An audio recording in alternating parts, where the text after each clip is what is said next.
Okay, so the first point we're going to be looking at is this. So I was doing a bit of research and then I found this quote and it says, respect is reverenced out of love, fear is reverenced out of hate. Choose wisely. They respect you because they fear you, then it's fear that's fake. It's respect that's fake. They don't necessarily respect you because they like you or they love you. It's because they're just afraid of consequences.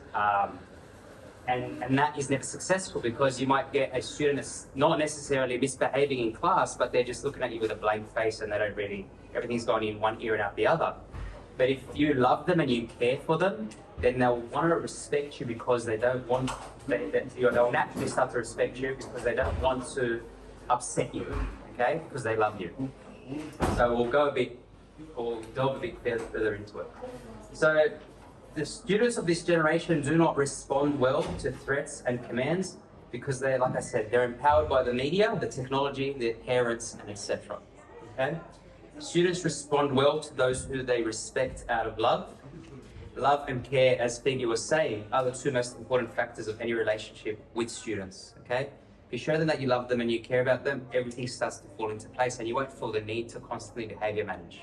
So that's the secret that nobody tells you. You can go to university and study teaching for 4 years. They'll never ever tell you that. That's something you'll figure out as you go along. Okay, so whoops. All right, so it's very important. It's very important to showcase your love, care, and respect to them, and make them understand what you are doing. Otherwise, they are oblivious to it. So, for example, and this is strategies that I learned over the years. Okay, you need to make it explicit and clear to them. So you say something along the lines of, because you have been so well behaved, you have now earned my trust and will be allowed to, and then you fill in the blanks. Okay, you have to make it explicit, otherwise they'll be oblivious to it. And if you break my trust, then you lose these privileges. Okay, if you do that, they see, okay, this teacher or this servant is firm, but they're very fair. Okay, and they're very transparent. And students and children all appreciate transparency. That's the bottom line. What I also do, because phones are a big problem, especially in Sunday school or in the classroom, I'll go around with an empty box and I'll say, I have a phone box here. You're more than welcome to place your phones in the box and then get them at the end of the lesson. Otherwise, if you want to keep them, that's fine. It's up to you, you can keep them. But if I catch you on them, then I confiscate it for the whole day. And you won't get it to the end of the day. So what you're doing is you're doing a bit of reverse psychology on them, but at the same time you're giving them that sense of empowerment, this sense of choice, okay?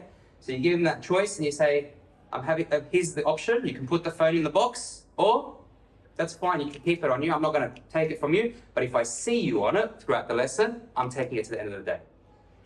That way they start to think, oh, okay, I've got the choice now to choose, then I'm not being forced. Because if you force students, every student's different, and a lot of times these days we have students with ADHD, students with ODD, which is oppositional defiance disorder, and that is a big one. Students that will rebel against authority, anyone in an authoritative figure. So you need to be very careful how you tread around them. Does that make sense? Yeah?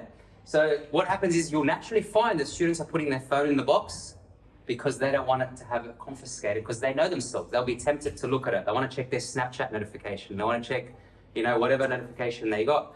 But when they put it in the box, they know they're going to get it at the end of the lesson. Yeah? So that's something that a bit of a strategy that you can use. The biggest thing is that you need to understand, and the arrow sort of went down, but fear will lead them to start lying to you. If they fear you, they'll start to lie to you. And constant lying is eventually going to lead to anxiety and worst case scenario, depression.